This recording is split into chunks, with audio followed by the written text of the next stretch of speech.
मेरा 11 साल का भाई रोज रात को खाने में क्या मिलाता था जो खाते ही मैं सो जाती थी। जब सुबह उठती तो मेरा शरीर बहुत दर्द करता था। एक दिन बिना खाए ही सो गई। फिर रात होते ही मेरे साथ जो हुआ, यह रात जानकर मेरे पैरों तले से जमीन निकल गई।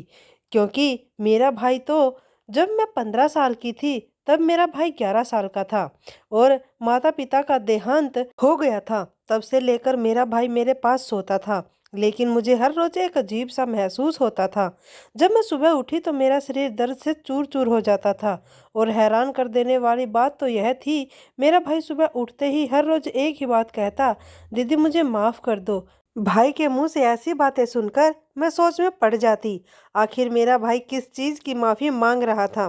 फिर मैं सोचने लगती कि हो सकता है भाई से कोई गलती हो गई हो, इसलिए वह मुझसे माफ़ी मांगता है। मैं उसकी बात को नज़रअंदाज करते हुए कुछ भी सवाल जवाब नहीं करती थी, क्योंकि जब भी मैं उसकी जासूसी करती तो उसके पास से मुझे कुछ भी ऐसी चीज़ नहीं मिलती थी कि मैं उस पर शक करूं। लेकिन एक बात रोज़ रोज़ उसका कहना मुझे हैरत में डाल रहा था। आखिर मेरा भाई किस चीज़ की माफ़ी मांगता था? उसका माफ़ी मांगना मुझे बहुत ही अजीब लगता था, लेकिन मुझे उस पर किसी भी बात को लेकर शक नहीं होता था। लेकिन फिर भी मैंने सोचा कि इस बात का पता जरूर लगाना पड़ेगा। आखिर मेरा भाई रोज रोज मुझसे माफ़ी क्यों मांगता है? जब मैं उस हकीकत तक पहुंची तो मेरा शरीर पूरा ठंड पड़ने लगा था। मैं तो उसी समय अपना होशो हवास खो बैठी थी। आखिर मेरा भाई इतना घिनौना हरकत कैसे कर सकता है? मैं तो छोटा भाई समझकर अपने पास सुलाती थी, लेकिन राज जान कर मेरे पैरों तले से जमीन निकल गई। मेरा नाम रीमा है और मेरी उम्र 17 साल की थी। हम लोग बहुत ज़्यादा गरीब थे। अगर हम एक छोटा राशन लाते तो दूसरे टाइम का सोचना पड़ता था। बहुत मुश्किल से हम लोगों का गुजारा हो रहा था, लेकिन फिर भी हम अपने छोटे से परिवार में बहुत खुश थे। मैं रात को 2 घंटा सिलाई का काम करती थी और सुबह दूसरों के घरों में झाड़ू पोछा का काम करने चली जाया करती थी। जो भी पैसे मिलते थे हमारे घर का राशन पानी हो पाता था और मेरे पास थोड़े पैसे, बहुत पैसे भी होते थे। मेरी माँ भी पास के स्कूल में जाकर झाड़ू पोछा का काम कर लिया करती थी, जिससे मेरी माँ के पास भी थोड़ा बहुत पैसा हो जाया करता था। मेरे पापा का भी बहुत पहले देहांत हो गया था, जब हम दोनों भाई बहन छोटे थे, ना समझ थे। उस टाइम ही मेरे पिता इस दुनिया से चल बसे। मेरे पापा भी अपनी पसंद की शादी की थी। मेरी माँ कहती कि जब हमारी शादी हुई थी तब तो तेरे पिता मुझे बहुत अच्छे से रखते थे, लेकिन दिन ब दिन उनका रवैया मेरे ऊपर से हटने लगा था। मुझे बिल्कुल भी समझ में नहीं आ रहा था आखिर उनके मन में क्या है, या मेरे साथ इस तरीके के बर्ताव क्यों करते हैं। शुरू शुरू में हम दोनों में बहुत प्यार था। हम एक दूसरे से मोहब्बत भरी बातें करते थे, लेकिन एक दिन कुछ ऐसा हुआ जो मेरे सर पर आसमान टूट पड़ा। जब तेरे पापा ने मुझे छोड़कर दूसरी औरत के पास चले गए, मैं तो जीते जी मर गई थी। जीना नहीं चाहती थी, लेकिन मैं क्या करूं। जब तेरे पिता छोड़कर गए थे, तुम दोनों उस टाइम बहुत छोटे थे और मुझे मजबूरन तुम लोगों की खातिर जीना पड़ा। लेकिन कुछ दिन बीतने के बाद तेरे पिता को पछतावा होने लगा। जिस औरत के पास गए थे वह औरत भी उन्हें छोड़कर चली गई। अब वह अकेले बेसहारा रह गए। आखिरकार कर भी क्या सकते थे, वह खुद हमें छोड़कर गए थे। उनके अंदर इतनी हिम्मत नहीं थी कि वह वापस से हम लोगों के पास आ जाए। तेरे पिता को अपने किए पर बहुत शर्मिंदा हो रहा था। बस यही सब सोच सोच कर घुट घुट कर तेरे पिता की मौत हो गई। लेकिन मुझे अपने पिता पर बहुत गुस्सा आ रहा था। जिस टाइम हमारे सर पर पिता का साया चाहिए था, उस टाइम हमारे पिता हमें छोड़कर चले गए। हर पिता अपने परिवार की खातिर हर एक बड़े से बड़ी मुश्किल का सामना करता है, लेकिन मेरे पिता ने जो किया, मैं भगवान से ही दुआ करूंगी किसी के पिता ऐसी हरकत ना करें जो बचपन में ही अपने बच्चों का हाथ छोड़कर चले जाएं। जब मैं छोटी थी तो मुझे माँ का रवैया बहुत अजीब लगता था। कहीं ऐसा तो नहीं मेरे माँ के मन में कोई मर्द था जिस वजह से मेरे पिता अपनी पत्नी को छोड़कर चला गया हो। लेकिन एक रात जब माँ का पीछा किया तो वह तो अपनी सहेली के घर की तरफ जा रही थी, लेकिन जब उस औरत की बात सुनी तो मेरे होश उड़ गए। वह औरत कह रही थी, तुम मेरे घर अब काम करने के लिए मत आना। पता नहीं तेरे अंदर क्या कमी थी जो तेरा पति तुझे छोड़कर चला गया। कहीं ऐसा ना हो कि मेरा पति भी मुझे छोड़कर चला जाए। उनकी बात सुनकर तो मुझे बहुत बुरा लगा। मैं दबे पाँव घर वापस आ गई और बैठकर सोचने लगी। मैं अपनी माँ पर खामखा शक कर रही थी। मेरी माँ तो अपनी सहेली के घर भी 2 पैसे के लिए काम करने जाती थी। जब मेरी माँ घर वापस आए तो मुझसे कहने लगी, देख बेटी, यह दुनिया बहुत बुरी है। तुम किसी पर भी विश्वास मत करना। मेरी यह बात हमेशा तू याद रखना। माँ पता नहीं क्यों आज इस तरीके से बातें कर रही थी। ऐसा लग रहा था जैसे मेरी माँ कहीं जाने वाली हो और कहती कि अपने छोटे भाई का हमेशा ख्याल रखना। माँ की बातें सुनकर मेरे आंखों से आंसू बहने लगे। अभी तो मेरा भाई स्कूल जाना स्टार्ट किया था, लेकिन मेरा भाई बहुत अच्छे मिजाज का था, चंचल भी था। उसके चंचलाहट की वजह से अक्सर वह क्लास से बाहर कर दिया जाता था। जब मेरा भाई रोने लगता तो टीचर थोड़ी देर के बाद क्लास में वापस बुला लिया करती थी। लेकिन उसके क्लास के टीचर मुझे अक्सर भाई की शिकायतें देती रहती थी। मैं अपने भाई की वजह से परेशान रहने लगी थी। ऐसा लगता था जैसे पिता का साया सर पर न होने की वजह से मेरा भाई शरारती निकल गया है। लेकिन अगले ही पल मेरे पैरों तले से जमीन निकल गई जब अचानक से मेरी माँ की मृत्यु हो गई। मेरी माँ भी टेंशन की वजह से बीमार होती चली गई।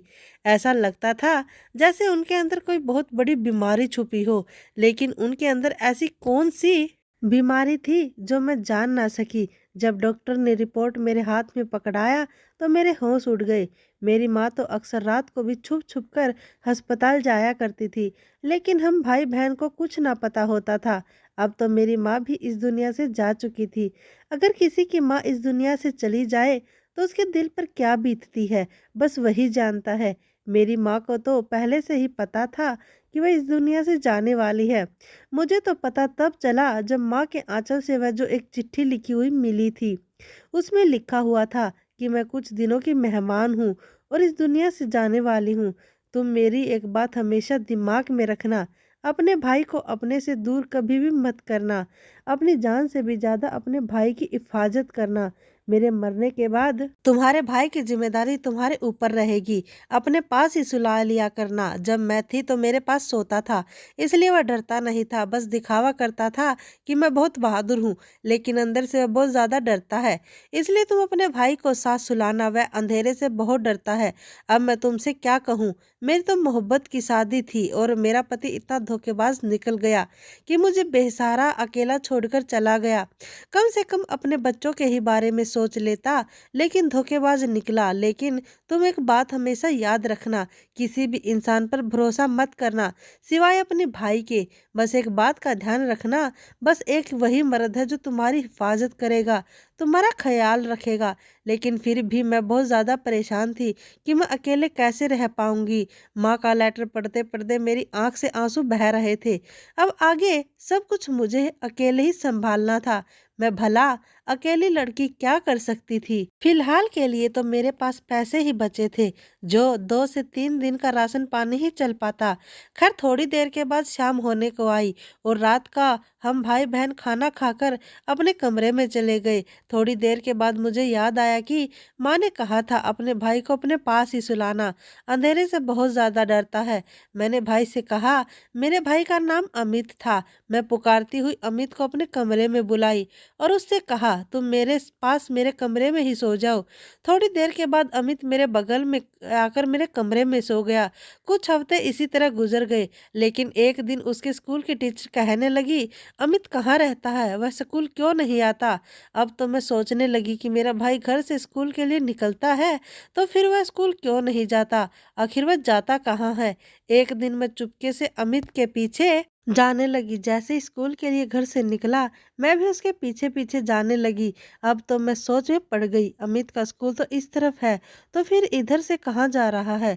फिर कुछ दूर चलने के बाद देखा कि अमित तो कुछ 6 लड़कों के साथ मस्ती कर रहा है। मैं फौरन उसके पास गई और डांटते हुए पूछने लगी कि तुम यहाँ पर क्या कर रहे हो, तुम्हें तो स्कूल जाना चाहिए था ना। अभी मेरा दिमाग अपनी माँ की तरफ था, फिर दूसरी तरफ इसका यह हरकत।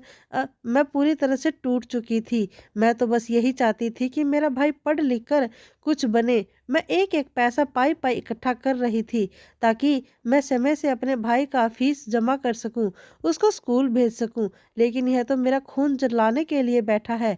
मैंने कहा, तुम अब शराफत से घूमना बंद कर दो और शरीफों की तरह स्कूल जाया करो और अपनी पढ़ाई पर ध्यान दो। मेरी बस यही ख्वाहिश है, तू पढ़ लिख कर कुछ बन जा। मेरा क्या है, मैं तो ऐसे भी अनपढ़ गवार हूँ।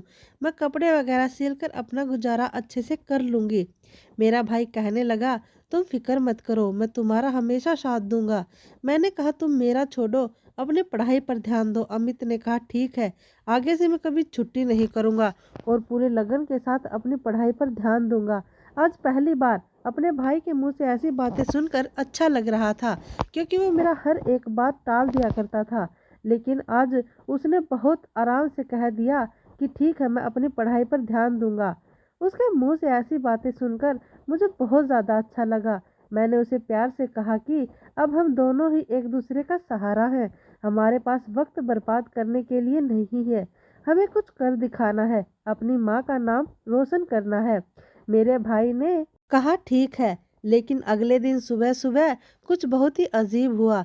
जब मैं नींद से जागी तो मेरी हालत बहुत अजीब हो रही थी। मेरा पूरा शरीर बहुत दर्द कर रहा था। आखिर ये कैसा दर्द था? मेरी समझ से बाहर था।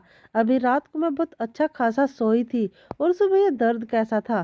फिर सोचा कि शायद आजकल ठीक से खाना नहीं खाती हूँ, क्योंकि हमेशा माँ की याद आती रहती थी और मैं रोती रहती थी। मैं किचन में भाई के लिए नाश्ता बनाया और उसको स्कूल भेज दिया। उसके बाद भी तबीयत खराब लग रही थी। मेरा मन बार बार हो रहा था कि मैं एक बार डॉक्टर को जाकर दिखा दूं, लेकिन मेरे अंदर इतनी हिम्मत नहीं थी कि मैं डॉक्टर के पास चली जाऊं।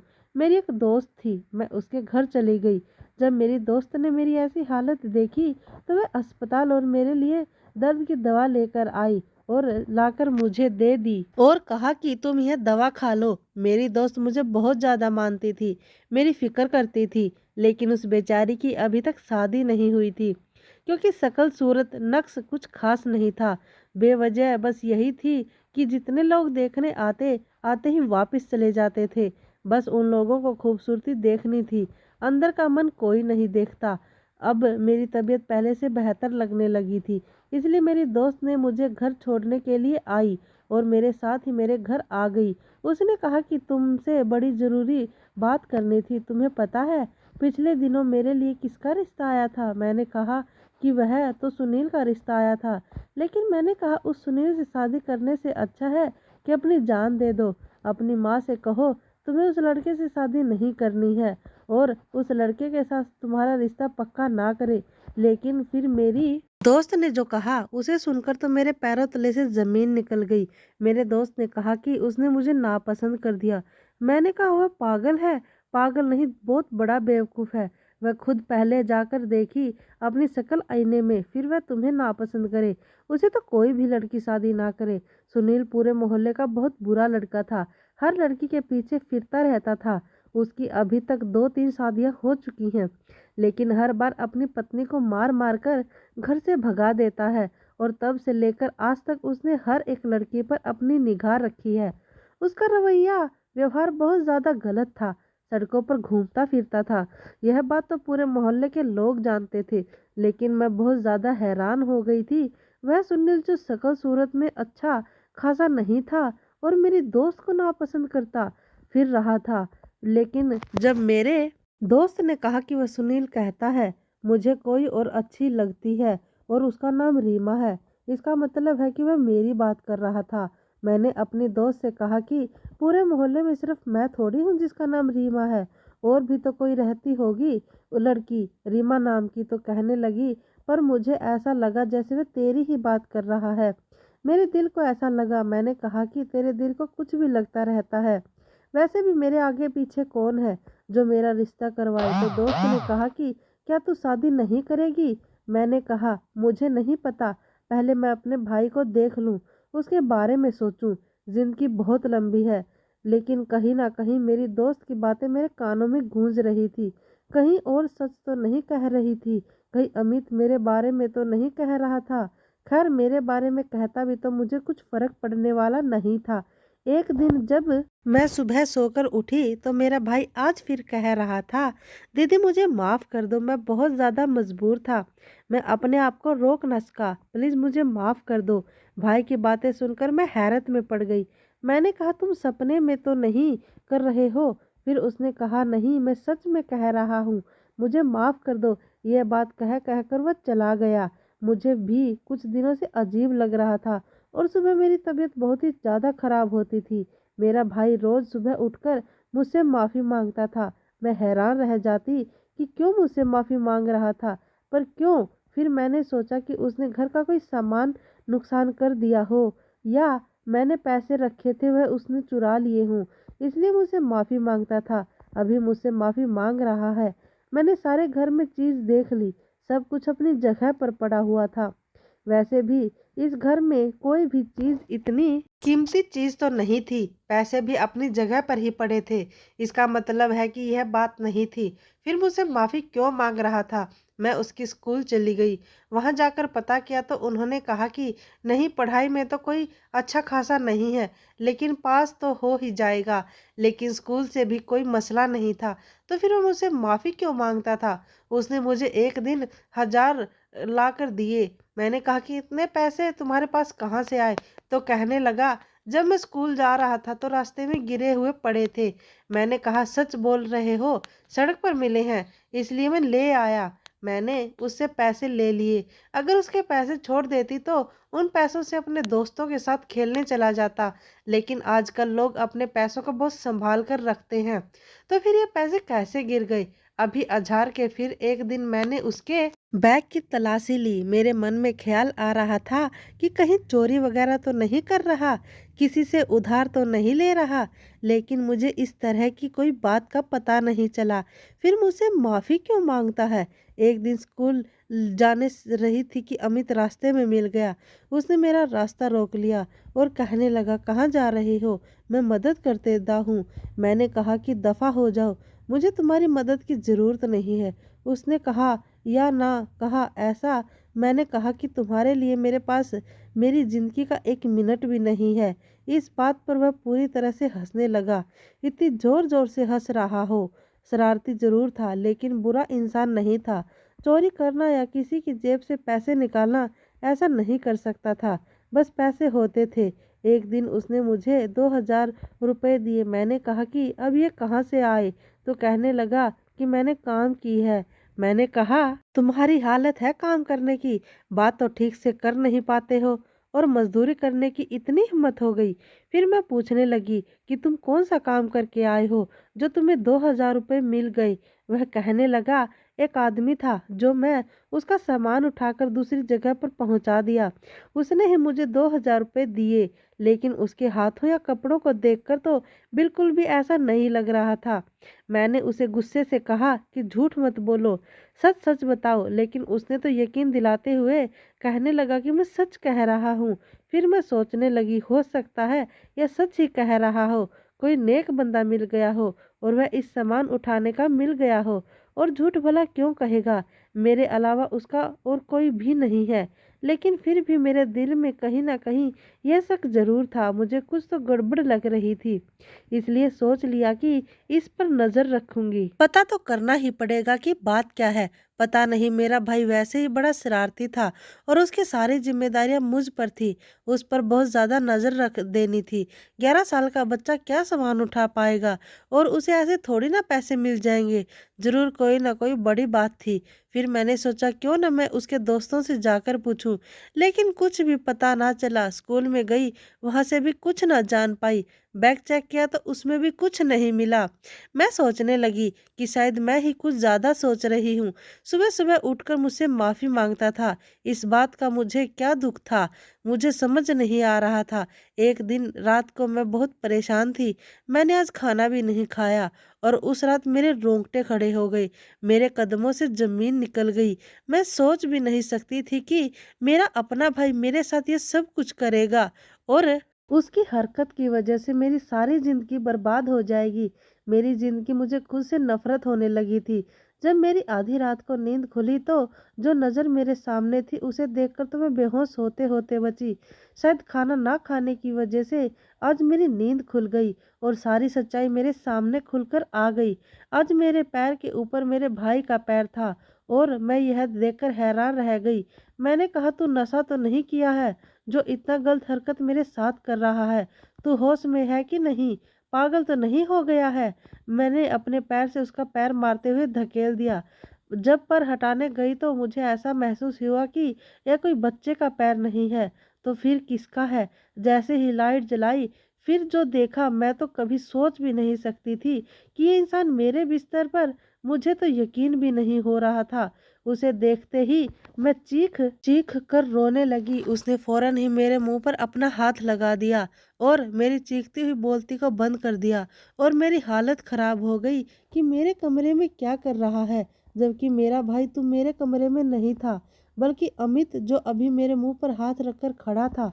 मैं पूछने लगी, तुम यहाँ क्या कर रहे हो अभी मेरे कमरे में? वह कहने लगा कि क्या हुआ, मैं अगर तुम्हारे कमरे में आ गया तो इसमें इतना चिकनी वाली कौन सी बात है?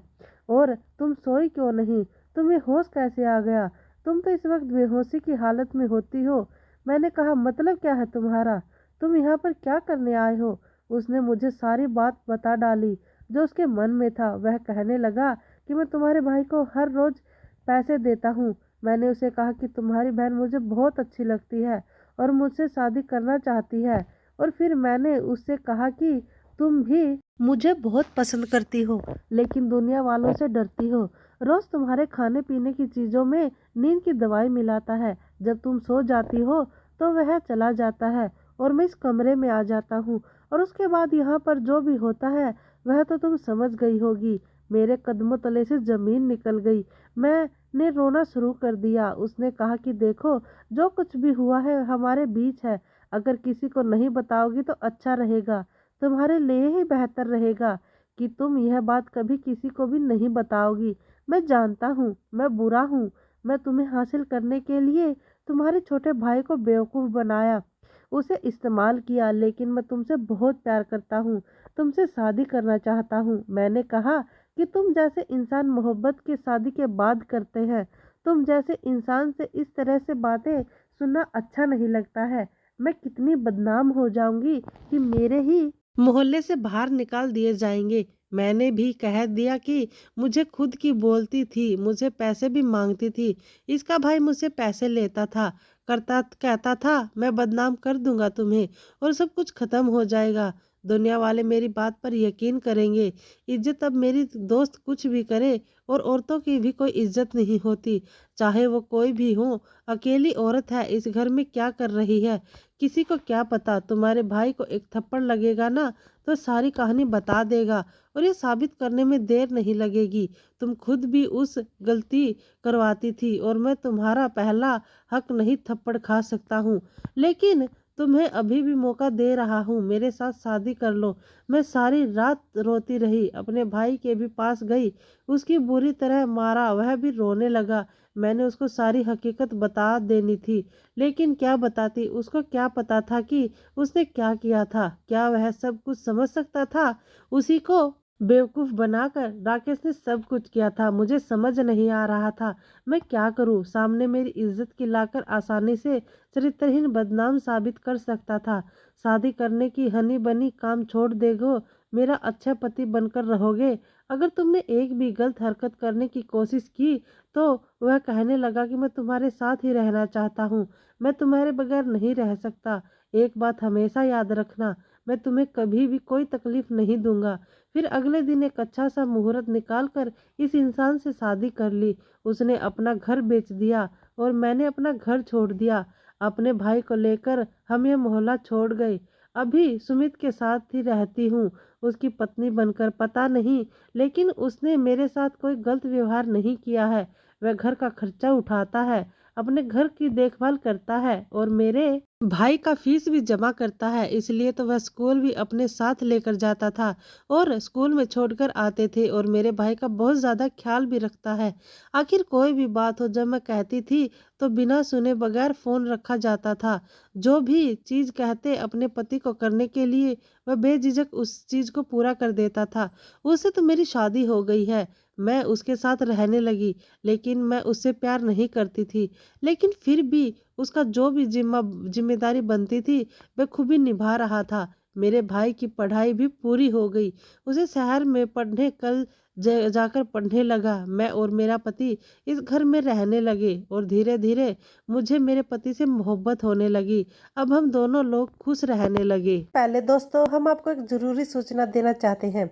दोस्तों हम आपको ये फ़ोन गिफ्ट करना चाहते हैं। इस फ़ोन को लेने के लिए आपको बस हमारे चैनल को सब्सक्राइब करना है वो फिर आप में से किसी एक लक्की सब्सक्राइबर को हम ये फ़ोन देंगे। फ़ोन का लक्की ड्रा 1 जनवरी 2024 को नए साल के अवसर पर किया जाएगा।